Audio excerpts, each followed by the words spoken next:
See, tearing the roof off the suckers. I'm listening to Rainier Avenue Radio .world.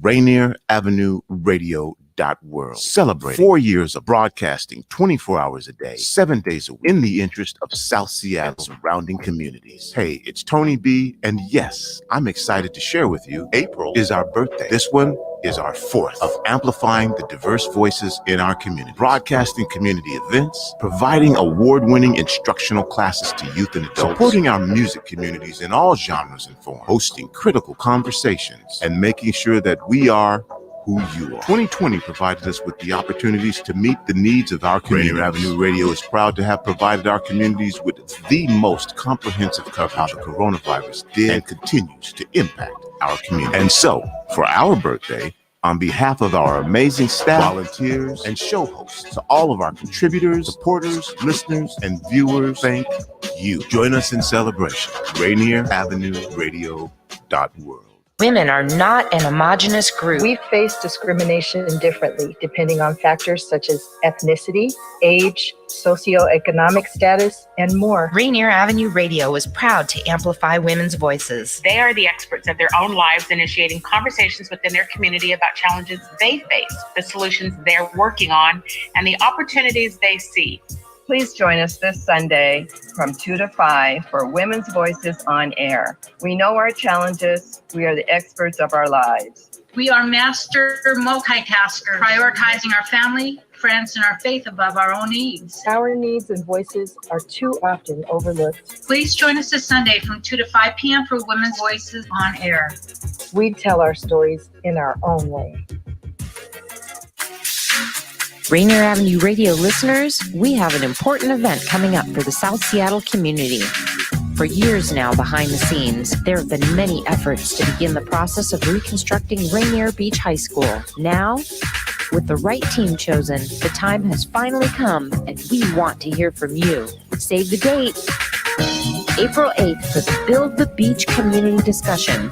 This will be a virtual event where you can learn about the project and outreach efforts, and also have a chance to ask any questions you may have. The voice of the people fuels the movement, and this cannot be done without you.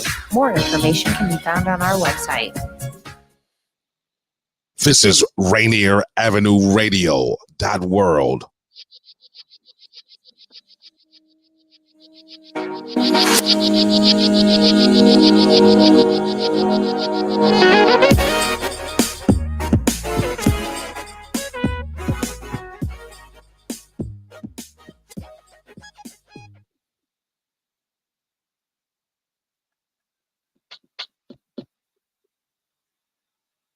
Hello. My name is Ruby Holland, and I want to thank Rainier Avenue Radio .world for letting me be on the show today. I have a lot of information to give you, so I'm going to read a little, then talk a little, because I don't want to forget anything. And at my age, trying to remember stuff, knowing that I got something to remember like that is just totally stressful. So we'll get through this like this. Today, I'm putting a call to all the Seattle homeowners to check your most recent property assessment at kingcounty.gov. I'm doing this because I recently received a couple of calls from some King County homeowners in District 2. They were concerned because their property had been devalued to $1,000. Most of the value was placed on their home, and that's fair. But with their homes being valued at $1,000, it could possibly have some dire consequences for the homeowner. Well, not knowing what was going on, I emailed Councilman Gourmet.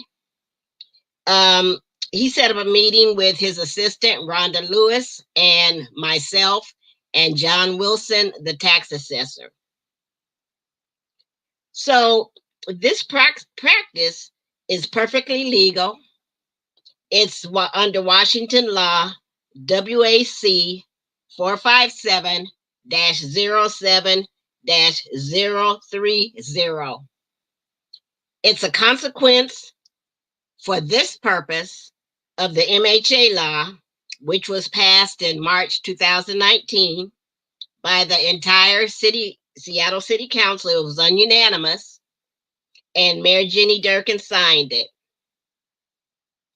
Now, the MHA law, which stands for Mandatory Housing Affordability, allows apartment buildings to be built where single-family homes once existed. This is called upzoning.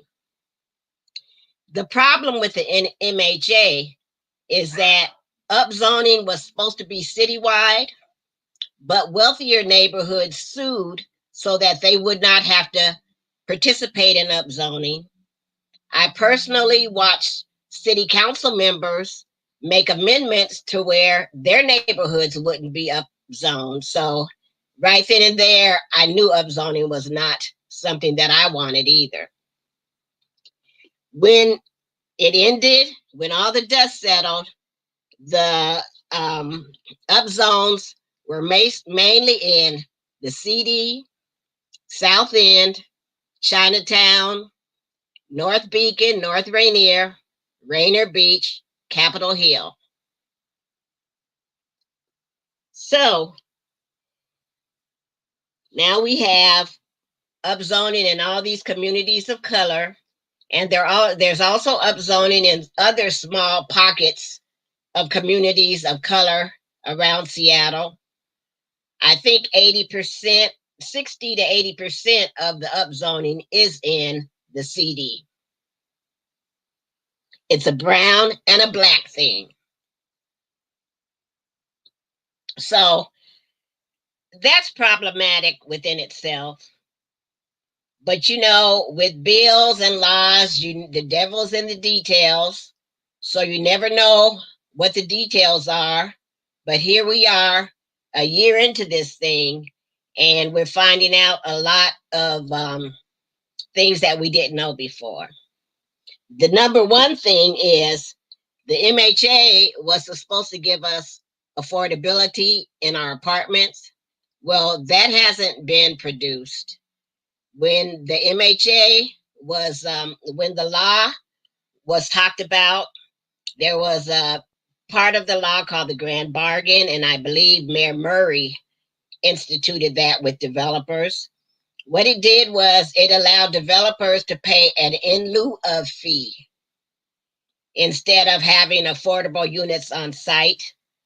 That in lieu of fee would be held by the city, and they proposed to make an affordable unit at some unknown place and some unknown time, which we still don't know where that's going to be. And quite frankly, it may not be in Seattle, and you may be with a lot of people that need to live affordably rather than spread out. So it may not be the best situation anyway, if it ever comes to pass. So anyway, we know that MHA is not delivering on its promise to create affordable apartments. I've heard that from many developers, that it's not in their best interest. And I'm not talking about just financially. A lot of developers just can't make it by offering these affordable apartments, as they say, as they tell me. So, you know, but anyway, other than that, oh, let me tell you this. A couple of months ago, I went to the city council hearing requesting that one of the council members be allowed to have some money set aside to see if the MHA was in fact working and if it was in fact producing affordable units. The city council didn't want to do that. So, you know, just so you know, they did have that opportunity. Now we are also seeing the ramifications of the MHA. The practice of devaluing your home to $1,000 is called assessing for highest and best use. They are assessing your property as if it were vacant or as if your perfectly good home is a tear down. For highest and best use, where the land is worth more vacant than another use, than the home and land in its present use is worth. Basically, they're saying that your home is not, you could do more than just live in your property. You know, and I, you know, I don't dispute that. But this practice of devaluing your home to $1,000 creates, excuse me,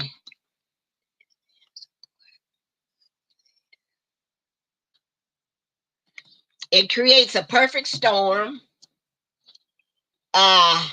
because shady developers could come and, you know, basically buy your property for pennies on a dollar because you have no choice. You can't decide what you want to do with your property. They could come and tell you, well, ma'am, your house is just worth $1,000 and I'll give you $300,000 for the land, when your property may be worth a lot more than that, and they'll turn around, purchase it, and sell it for $1 million. You just don't know. But taking away that choice is the key. Your ability to have an insurance claim on your home honored in case of an accident or fire may be at risk. Your ability to obtain financing for minor home improvements or simply to age in place may be at risk. The equity, because the equity in your home has been taken off your home and put onto your land. So your ability to pass your home to your kids may be at risk. And you're not going to be able to sell it to somebody else if they can't get a mortgage. You may want to sell it to a person of your choosing, but if they can't get a mortgage, then you're out of luck. So already this thing has consequences that we don't really know about. So what did I do? I asked John Wilson, the person that, you know, would know if anybody would. He said that to answer the question about the insurance question, if you have a fire, if you know you have a problem with your home, you're going to have to talk to your insurance company about that. To answer the question about if you could get equity, you know, from your home to make improvements, or if you could, you know, if somebody else could buy your home. He said you also have to talk to your mortgage company for that. So, you know, that's either here nor there, but we'll visit that question in a little bit. So anyway, there's just a lot of things going on with this particular bill. Now, there's another bill that got passed this summer in June by the state, Senate and House, called Substitute House Bill 2343. And it was passed, and it allows all single-family homes in Washington the ability to convert to a duplex, triplex, quadruplex, sixplex, stacked flat, townhouse, or courtyard apartment.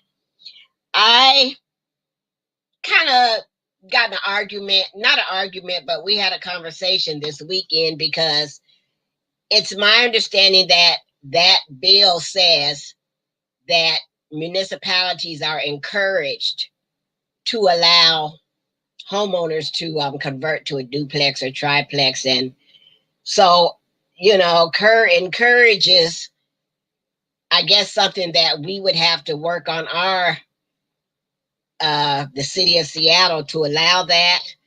My take is that would be more cost effective than redeveloping your property.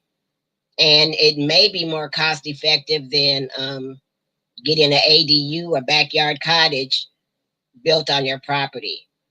You never know, but I think, if a city wants to increase density, and if they want to allow homeowners to help with density, then they need to make it easy for us. They need to let us use all options on the table that are conceivable to use and that are legal. And I just think this would be a good thing if that were allowed. So let's go on, see what's going on here. Not only would that bill help with housing density, but it would allow property owners to bring responsible, priced out family members back to their property for intergenerational living, or it allow you to create an additional space for additional income. Let's revisit that intergenerational living. There are a lot of priced out middle class, Black, just period workers priced out of Seattle that were born and raised in Seattle, that would want to live in Seattle, whose parents own property in Seattle. It's not healthy for your parents to own property in Seattle and you live way in Federal Way with your child. When the grandchild wants to see the grandparent, it's hard to get to them. If the grandparent needs aid or assistance, it's hard to get to them. If you need a babysitter for your child, it's hard to get to your parent. So in my mind, it makes sense to share your property. The adult child, if they're responsible, it could be their debt and their home on their parents' property.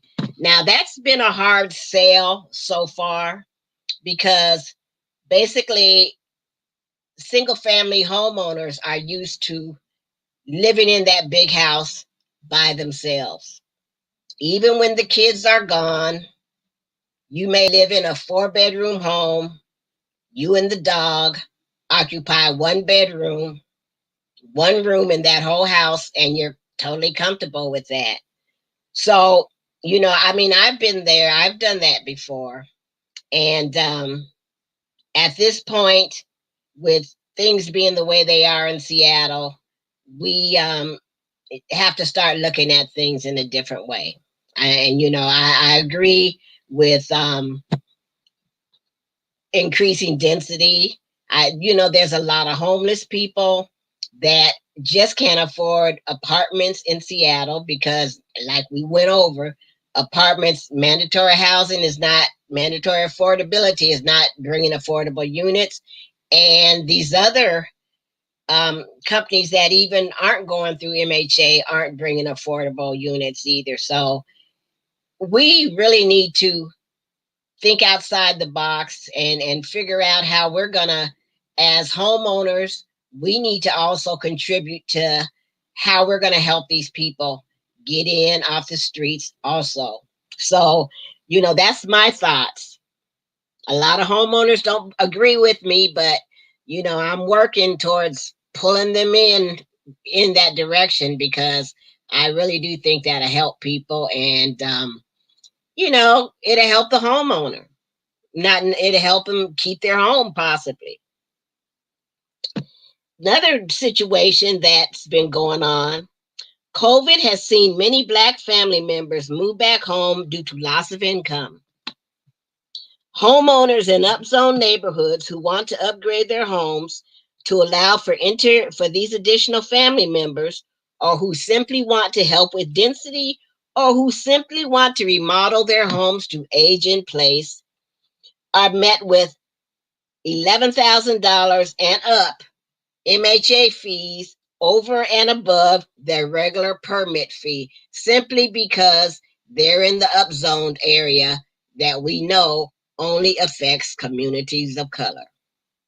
Now, this extra remodeling fee, if you'll say it, but it's really called the MHA fee, that burden is not put on other homeowners in Seattle. So it's just a burden for Black and brown people, basically, or old people, or people that don't speak the language. A lot of people in the District 2 and District 3.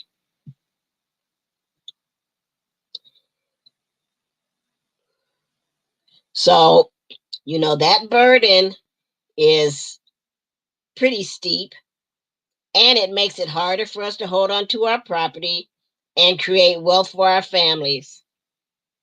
This is a perfect example.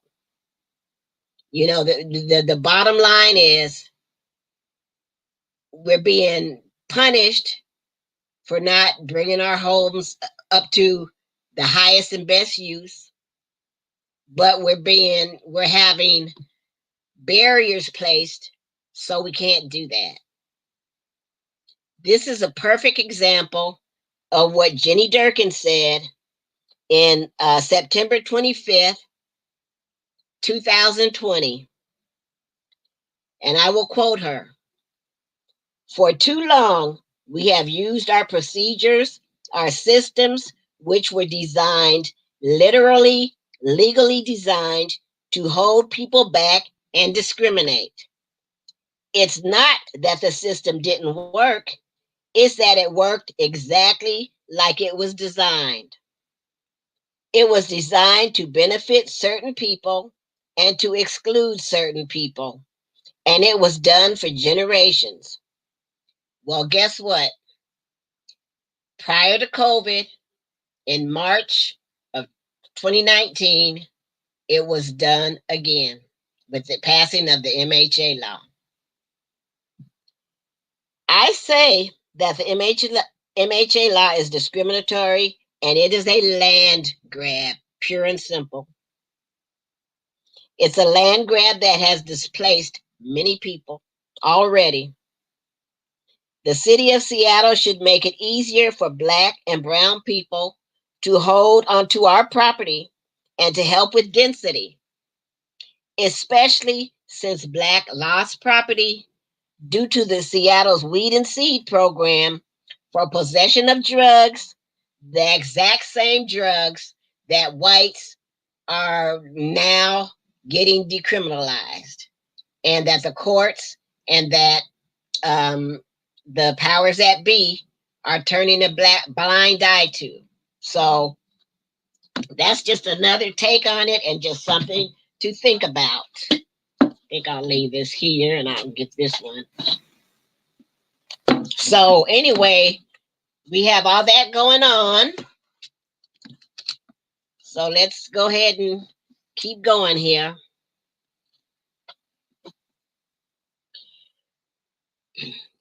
Thus far, we've seen that property devaluations mostly occur in properties that are 10,000 square feet and maybe a little less.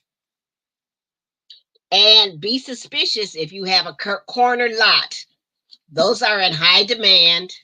And, I suspect that once the developers get all the 10,000 square feet property, then they'll start working on the 5,000 square feet. So this is really something that should concern every single homeowner. In my mind, I envision developers saying, "Oh, I want this property, I want this property, I want that property." And, the property gets devalued to the home, not the property. The home gets devalued to $1,000, and it makes it easier for them to go after that property. Now, don't get me wrong. John Wilson says that is absolutely not the case. I trust John Wilson, but I don't know, something just doesn't feel right about this highest and best use. Although it's legal, it is legal. So these devaluations are random, and they're not block by block. So I thought certain people was being targeted, and it was like, who is being targeted? This is a question I put to John Wilson. In my mind, people of color, the elderly, people who don't speak the language well, people who are really unable to put up a legal challenge would be the ones that I would suspect would be targeted. John Wilson says that is not the case. He said no one is being targeted, especially not for race. What we do know is that if we don't challenge this practice now, all Seattle homes will eventually be gobbled up by developers, with Blacks being the first to go. It's not hard to see that developers want everybody's home. They want to own all of Seattle. Pretty much everybody now is getting calls, not even just if you're in upzoned properties. Everybody is getting calls, letters, emails ad nauseum to sell their property. And I think most people that I talk to are just a little bit tired of it, because it's hard to enjoy your home if you feel like somebody's trying to push you out of it. We get calls from developers, we get calls from investors, and it's really annoying. Letters, you name it, we get it. And the people on the lakeside, there's no upzoning in their area, but they are getting bombarded with offers to sell, begging, pleading to buy your property. So it's not a stretch to think that at some point you'll be finding out that your home is not your property is not being put to the highest and best use. So, I would encourage everybody to check your assessment on a regular basis. And please, if you know anybody whose home has been assessed at $1,000, please tell them about this show and have them give me a call, and I'll give you the information in a little bit.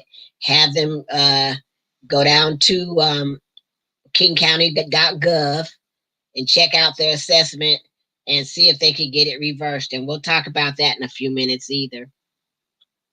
So, like I just said, what should you do if you find your home has been devalued? Number one, you want to go to kingcounty.gov.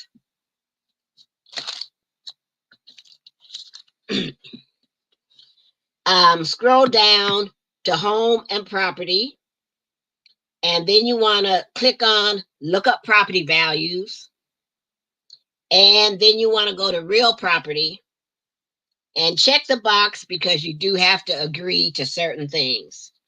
And then you could go in and look at your property valuations. Also, you could email me at keepyourhabitat@gmail.com, KEEPYOURHABITAT@gmail.com. I'll give you a copy of what I'm reading, which is this information, if you request it. And if there's any questions that I'm not able to answer today, then I'll try to answer them for you if you ask me. And also, if there's any way I could answer comments that are coming up today, I'll try to do that. But not during this broadcast. I'm just not that good at it yet. So anyway, I also have a podcast that I'm going to be starting called Hold On to Your Home. And you'll be able to access this information on my podcast. There'll be information on my Facebook page, Ruby Holland, and on the Stop Gentrification Facebook page. So anyway, I am partnering with Case 21, and we are setting up homeowner clinics to deal with property devaluations and also to deal with these massive fees that we're being charged with in order to upgrade our property. John Wilson has volunteered to come and be a part of the homeowner clinics to give out education on these property devaluations. So we just want to know, what are all the obstacles that are designed to keep Blacks from closing the wealth gap? And, that's what we're going to be focusing in on these workshops. I am promoting One Lot, One Village initiative, encouraging Black homeowners to create density on their property by creating a basement or garage apartment, by building a backyard cottage, by converting to a duplex, triplex, sexplex, or all that other stuff that Washington State wants us to be able to do, in order to create intergenerational living, or to house priced out loved ones or priced out artists to come back home and to be able to create rental income in that way. We're asking responsible adult children to have a conversation with your parents about building something on their property so you will have a place to live. And hopefully you won't be bombarded with huge rent increases every year. It will be your home and your debt on your parents' land, which we talked about before.